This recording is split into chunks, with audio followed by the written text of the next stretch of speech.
Oke, halo semuanya. Baik lagi bersama saya di sini, Fauzi Wardaya, mahasiswa program studi Teknologi Informasi, Fakultas Vokasi, Universitas Brawijaya, dengan NIM 233 14 0707 111 010. Oke, jadi seperti yang dilihat di layar, kali ini saya akan membuat tugas video lagi for my college. Jadi sekarang kita akan secara ringkasnya melakukan SQL injection yang dilakukan pada localhost, yang dimana nanti itu outputnya kita akan belajar bagaimana SQL itu bisa diatasi, mitigasi, dan juga kerentanannya di mana atau vulnerabilities-nya. Oke, jadi ini saya udah search dulu untuk pengertiannya. Jadi mungkin gak ada PowerPoint, tapi saya akan jelaskan secara poin-poin. Nah, jadi SQL injection itu apa sih? Seperti yang ada di sini, itu SQL injection adalah teknik serangan cyber yang memanfaatkan kelemahan pada aplikasi web yang menggunakan basis data SQL. Basis data SQL itu apa sih? Basis data SQL itu seperti select from bintang, tabelnya users mungkin. Nah, itu SQL. Jadi query SQL yang dimana itu diinjek atau dimasukkan query melalui berbagai hal vulnerabilities-nya. Penyerang menyisipkan kode SQL berbahaya ke dalam input aplikasi yang kemudian dieksekusi oleh database. Serangan ini bisa digunakan untuk mengakses atau menghapus data di dalam database, bahkan mengambil alih kontrol server. Detailnya seperti apa? Jadi ada 4 poin. Itu ada yang pertama, kelemahan pada aplikasi web. SQL injection terjadi karena aplikasi web tidak memvalidasi input pengguna dengan benar sebelum digunakan dalam query SQL. Lalu, ada perintah SQL berbahaya. Penyerang menyisipkan perintah SQL berbahaya ke dalam input seperti memasukkan kode untuk mencetak data, menghapus tabel, atau bahkan menjalankan perintah sistem operasi. 3. Ada eksploitasi database. Database yang seharusnya menjalankan query valid malah mengeksekusi kode berbahaya yang disisipkan oleh penyerang. 4. Ada dampak serangan. Serangan SQL injection bisa menyebabkan pencurian data sensitif, modifikasi data, hilangnya kontrol sistem, bahkan serangan denial of service. Oke. Jadi untuk pengertian SQL injection itu kurang lebih seperti itu, yang dimana poin pentingnya itu yang tadi sudah saya sampaikan. SQL injection suatu serangan dimana menyerang biasanya karena kelemahan pada aplikasi atau vulnerabilities-nya melalui input SQL query. Nah, lalu dampak SQL injection itu apa sih? Langsung aja ke poin-poinnya. Yang pertama ada kebocoran data sensitif. Of course, karena setelah melakukan SQL injection, kita bisa nge-get datanya, yang dimana harusnya itu data yang mungkin secure dan orang lain itu nggak bisa tahu, tapi dia beberapa data ataupun seluruhnya itu bisa diambil gitu aja. Dan juga ada kerugian finansial. Of course, kerusakan aplikasi, service yang mati itu akan membuat kerugian pendapatan oleh perusahaan ataupun web yang mungkin memiliki pribadi. Lalu ada kerusakan reputasi. Salah satu kepercayaan klien tentunya dipegang kuat dengan adanya sekuritas. Seperti pada hal perbankan di Indonesia juga, itu sekuritas adalah reputasi yang sangat-sangat dijaga. Karena adanya sekuritas yang baik, maka reputasi akan baik juga, salah satunya. Lalu hilang kontrol sistem. Ini bisa terjadi di beberapa kasus. Dia akses administratornya itu sampai bisa diambil atau bisa diambil alih gitu. Yang efeknya bakal jangka panjang banget. Kita nggak tahu dan sulit diketahui juga. Korupsi data. Penyerangan dapat merusak atau menghapus data yang ada. Jadi, selain tadi mendapatkan data-data semuanya, dan juga SQL injection ini bisa merusak datanya. Entah apapun itu, untuk mengubah data, mengubah hal-hal yang mungkin penting, maupun menghapus data yang ada. Pemalsuan identitas. Karena adanya pengubahan data, kemungkinan untuk identitas yang terduplikasi atau dipalsukan itu akan adanya change. Pengubahan data seperti tadi, korupsi data juga, dan penolakan layanan. Jadi membatalkan transaksi atau mengubah saldo itu juga salah satu hal yang mungkin perlu diperhatikan. Nah, tools-tools yang digunakan untuk serangan apa sih biasanya? Ini mungkin ada kesalahan atau tidak, tapi yang memang dijelaskan itu ada beberapa, mungkin Nmap, Nexus, OpenFast, Linus, atau John the Ripper, Hydra, Wireshark, Bullsuit, Metasploit, SQL Map, Intruder, dan banyak alat-alat yang lainnya. Itu salah satu contoh tools-tools yang mungkin biasanya menyerang menggunakan SQL injection. Nah, setelah kita mengetahui pengertian dari SQL injection dan juga beberapa dampak dan toolsnya, otomatis kita yang harus lakukan itu adalah mitigasi atau solusi bagaimana kita itu punya aplikasi atau web setidaknya tidak mudah untuk dimasuki SQL injection. Oke, ada beberapa pentingnya keamanan input dalam web. Itu ada satu, mencegah serangan injeksi, di mana kita menyisipkan kode itu akan difilter. Mencegah serangan XXS, cross-site scripting. Jadi terjadi ketika menyisipkan script berbahaya ke dalam web yang dijalankan oleh pengunjung. Lalu juga CSRF, jadi cross-site request forgery. Terjadi karena penyerang pemaksa untuk melakukan tindakan yang tidak diinginkan tanpa sepengetahuan mereka. Mencegah penyuruhan data, menjaga kredibilitas kepercayaan pengguna, memenuhi standar keamanan dan regulasi. Jadi salah satu pentingnya keamanan dalam web itu tadi, dan mitigasinya kita bisa menggunakan berbagai hal. Salah satunya akan kita lakukan ini filterisasi, di mana huruf-huruf yang mungkin mengarah untuk melakukan SQL injection itu ditiadakan. Gampangnya seperti itu.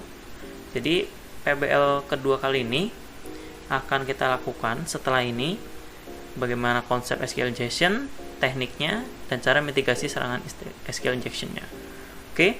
Jadi pertama-tama di sini kita udah masuk ke SAMPP. Saya juga udah nyalakan SAMPP-nya. Lalu kita akan membuat folder baru aja. Kita akan kasih nama SQL injection. Oke. Injection. Ya.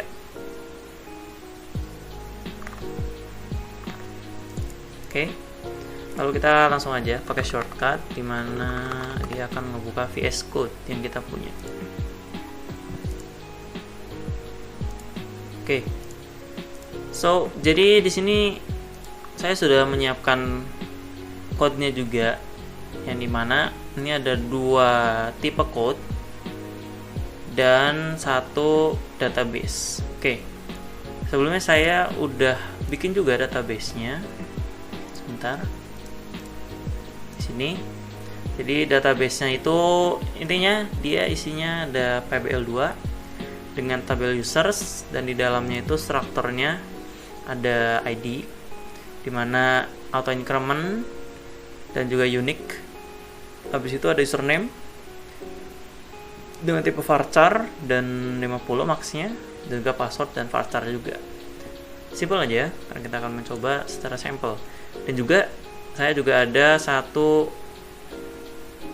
data, yaitu admin dan password admin 123. Oke. Jadi di sini kita akan ngoding dulu aja. Kita akan secara perlahan dan melakukan coding pertama.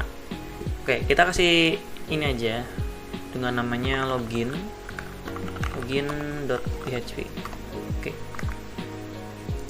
Oke, mungkin saya akan kecilkan aja biar kelihatan. Nah, langsung masukkan di sini PHP. Biasa kita akan pakai tag PHP, dan kita akan membuat variabel juga, yaitu variabel con untuk melakukan koneksi ke database-nya. Connect, commit, oke, connect localhost root. Oke, habis ini di sini pbl2. Oke, jadi di MySQL Connect itu kita harus memiliki parameter dengan localhost, jadi IP-nya kita berada di localhost, dan user atau ya username-nya dari database phpMyAdmin kita itu root. Dan di sini saya tidak menggunakan password, jadi tidak menggunakan password, dan database kita namanya apa? PBL2. Oke. Kita langsung membuat aja if-nya. Jadi if server request method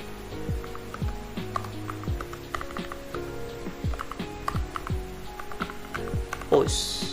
Nah, di sini sendiri itu jadi kita akan ngebuat dulu. Jadi server akan ngecek request methodnya itu, kalau post dia akan menjalani yang selanjutnya ke bawahnya ini, if-nya. Oke, kita lanjut aja. Kita akan membuat variabel lagi dengan variabel user post username. Oke.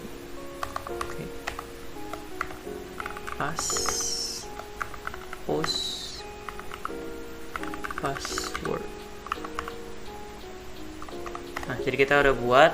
Jadi untuk postnya nanti akan masuk ke tabel di dalam database kita, tabel users, kolom username, passwordnya akan masuk ke kolom password, seperti itu. Oke. Lalu di sini kita akan masukkan vulnerable code-nya. Jadi ini salah satu code yang mungkin buruk dan bisa dimasuki SQL injection. Kita akan coba aja dulu aja ya. Kita akan coding dulu. Query select from source where username and password pass.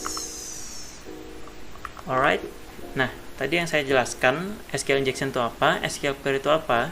Ini adalah salah satu bentuk dan contoh yang dimana namanya itu SQL query. Seperti ini kurang lebih. Jadi nanti kalau misal teman-teman bingung SQL injection itu apa, SQL query itu seperti apa, itu kurang lebih kayak gini query-nya. Ini query SQL. Kita akan bikin resultnya. Jadi MySQL query. Jadi MySQL akan melakukan query dengan parameter yaitu koneksinya, ngambil ini koneksinya bagaimana, dia terconnect, dan juga query-nya. Oke. Nah, di bawah ini kita akan membuat seperti alert di mana kita itu berhasil login atau enggak. Nah, if MySQL num row, jadi ketika MySQL number row-nya kita itu result dan dia lebih dari 0, maka akan mengecho atau menampilkan, kita akan bikin H2 aja, H2 head 2 login berhasil. Oke. So ke bawahnya langsung aja else echo H2 login gagal. Oke. Nah, jadi dia akan gagal atau menggunakan else ketika loginnya itu ya gagal tadi. Kalau misal berhasil, dia akan berhasil. Nah, itu. Oke. Kita akan bikin formnya yang akan muncul di webnya. Form method post username type text name username oke, password input type password name password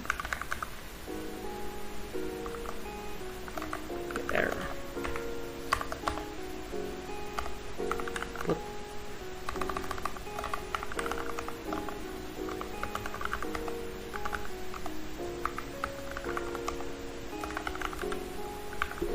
oke.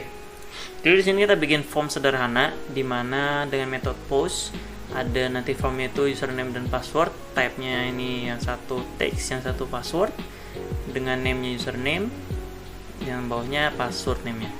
Dan inputnya nanti akan berbentuk button, type submit, value-nya login. Oke.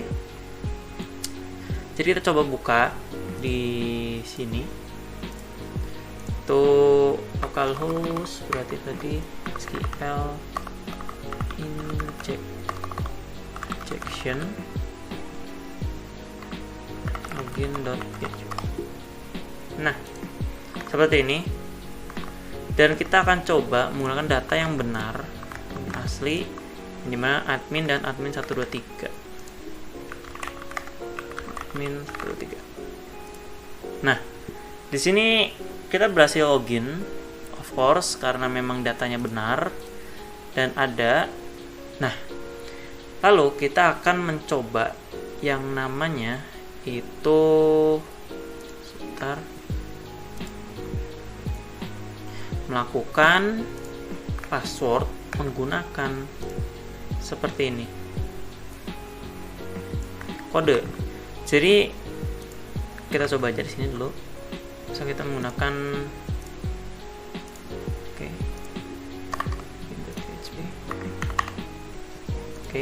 misal admin, kita akan kopikan yang tadi login, dan itu berhasil. Kenapa? Karena saya akan menjelaskan sedikit. Jadi perintah ini itu akan membuat semua hal yang diinputkan itu true. Secara singkatnya dan simpelnya seperti itu. Jadi password yang ada di sini itu walaupun dia salah, tapi dengan SQL query itu dia akan membuat password ini tuh true, yang dia masukkan apapun itu. Karena itu salah satu bagaimana SQL injection itu bekerja. Jadi where nama ini or 11. Jadi dia tuh akan selalu benar gitu nilainya. Yang dimana mengakibatkan walaupun kita tidak tahu apa passwordnya, itu semuanya yang dimasukkan pasti akan true. Oke, itu salah satunya. Nah, itu salah satu vulnerabilities yang ada di codingan yang sudah kita buat. Lalu gimana hal atau yang bisa kita mitigasikan atau kita bisa hindari dan mengamankan lebih baik lagi. Nah, kita akan buat baru lagi aja filenya dengan login secure.php. Oke, kita akan ngoding aja dulu. Mungkin saya akan cepat aja karena tadi beberapa masih ada yang sama. New SQL.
Oke, saya akan jelaskan sedikit di mana variabel ini ada yang baru, yaitu menggunakan koneksi dan juga real escape string. Jadi real escape string itu apa sih? Di sini ada penjelasannya sedikit, di mana spesial karakter yang mengandung SQL statement itu tidak akan bisa dilakukan untuk mengepost. Salah satunya tadi itu seperti tanda petik. Itu salah satu hal yang di secure di dalam sini. Coba aku lihat, sebenarnya tadi ada ngeliat. Oke, intinya seperti itu. Intinya dimana untuk real escape string ini itu menghindari bagaimana input dari user nanti itu, nah seperti ini karakter encode ini ya, kayak gini-gini tuh nggak bisa masuk karena bisa mengandung SQL query statement gitu. Kita lanjut lagi aja codingnya. Jadi di sini, nah ini atau juga nih, atau bisa juga gunakan prepare statement untuk lebih aman.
Oke, jadi prepare statement tuh kita bisa lihat di sini.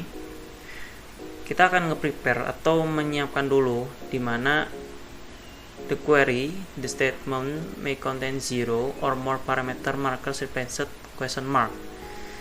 Di mana seperti hampir seperti yang tadi, itu dia kurang lebih akan membatasi yang dimana memiliki hal-hal yang mengandung SQL query atau SQL statement, dimana bind param juga di sini SS yang harus, dimana itu string dari user maupun passnya nanti yang masuk gitu kurang lebih. Di sini juga ada lagi sama seperti tadi notification. Kita langsung aja membuat formnya, hampir sama, sebenarnya sama seperti tadi. Post username input, oke, type text name username ya, password input type password name password, yep, ya, input type submit value login. Oke. Nah, Sekarang kita coba lagi untuk menggunakan file yang login secure.php.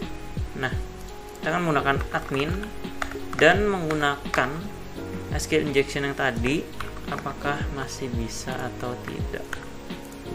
Oke, jadi kita udah berhasil, loginnya gagal karena kita sudah memitigasi menggunakan prepare statement ataupun real escape string, yang intinya itu dia dua hal yang sama-sama membatasi bagaimana user itu tidak bisa menginputkan hal-hal yang berbau atau mengandung SQL statement seperti petik ataupun or sama dengan dan lain-lain. Nah, seperti itu. Kita coba lagi login secure PHP. Kita coba menggunakan data yang benar dan bisa. Oke, jadi kita udah melakukan salah satu konsep SQL injection tadi di awal. Kita juga sudah mempraktekkan teknik SQL injection dan juga mempraktikkan mitigasi serangan injectionnya. Tag concept theory sudah, proof of concept juga, mitigasi juga sudah. Nah, jadi itu saja video untuk kali ini tentang SQL injection, mitigasinya, pengertiannya, dan juga praktiknya juga yang sudah kita lakukan. Sekian video untuk kali ini. Terima kasih sudah menonton dan mohon maaf jika masih banyak hal yang salah. Bisa diperbaiki juga atau bilang saja pada saya, dan sekian. Terima kasih. Sampai jumpa kembali di video selanjutnya. Bye semuanya.